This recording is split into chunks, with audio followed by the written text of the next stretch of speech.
Like many parents, I wake every morning with my mind filled with Post-it notes of all the things I'm behind on. On April 12, 2011, I opened my eyes with only one thought. It's time to write a boys' book.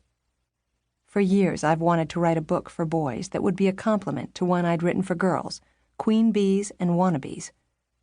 When parents and teachers would ask me about the possibility, I'd thank them for their confidence and promise that I'd get around to it one day, not really sure that I would.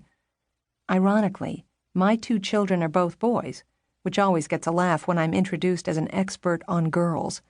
How can that queen bees woman, that mean girls woman, be the mother of only boys? The truth is, I've always taught boys, and they constantly write to me for advice. But up until now, I've never publicly shared their struggles and what I've told them. Some of their problems are important but small, like, how can I tell a girl I like her? Or, how do I tell a girl I don't like her? Or, how do I stop my friend from bugging me about how short I am? Other questions are bigger, like, I have a coach who screams faggot at one of the kids. Some of the other guys are going after him too. I hate it, but what can I do? I want to quit the team, but I can't tell my parents. Or, my dad always thinks I'm guilty of something, or lying, or lazy. Every time he lectures me, I just want to explode, but I smile and say nothing. My mom makes excuses for him. I can't live like this, but I don't know what to do. I put off writing a book about boys because I wasn't certain I could deliver the level of insight that I'd been praised for in Queen Bees. Did I know boys well enough? Could I get them to tell me what I needed to know? I knew that boys are much more complex than popular culture gives them credit for. I knew there was a lot going on beyond their clipped responses like, I'm fine.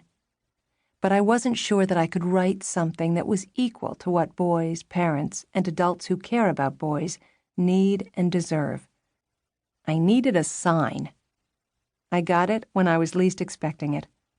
In the spring of 2011, I met with Cartoon Network's CEO, Stu Snyder, and Alice Kahn, the network's vice president of social responsibility, to discuss the possibility of working together on their Stop Bullying, Speak Up campaign.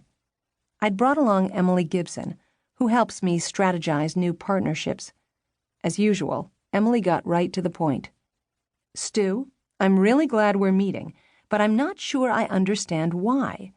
Rosalind is more known for her work with girls, and we know most of Cartoon Network's viewers are boys, so why her? Stu immediately answered, You can see it in her eyes. What's in my eyes? I wondered. Do I have something weird in my eyes? You can see she has boys in her eyes, Stu said. What was he talking about? Then I realized exactly what he was referring to. I'd seen that look. I'd even written about it in another book, Queen Bee Moms and Kingpin Dads. I just hadn't realized it was my facial expression, too. That look says to others, I'm regularly attacked with Nerf guns as a display of affection. I'm not surprised to receive an email or phone call from the principal. There may have been a time, just once, when I realized the boys' principal was calling, and I pressed ignore because I just really didn't want to hear what the boys had done. At any moment, I must cope with the following challenges: my children destroying something of high value, hurting themselves doing something mind-blowingly stupid, or facing a hygiene problem so severe that lesser beings would flee or vomit.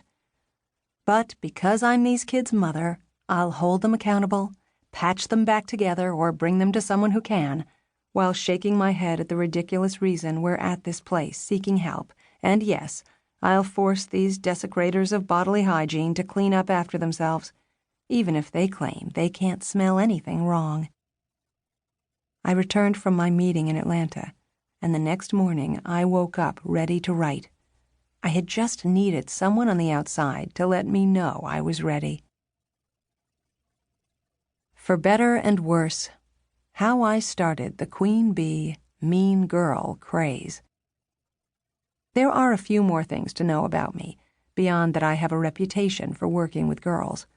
I've taught in schools for almost 20 years. I started by founding a nonprofit organization that taught kids from 5th to 12th grade a social justice and ethical leadership course I developed called Owning Up. That early work is the basis for the training I still do with educators and administrators. About 8 years into teaching, I wrote Queen Bees and Wannabes, a book for parents of girls about what the world looks like to a girl and how parents can best guide their daughters through it. I wrote about girls because I felt that our understanding of girls and the connection between their friendships and their personal development wasn't as good as it needed to be.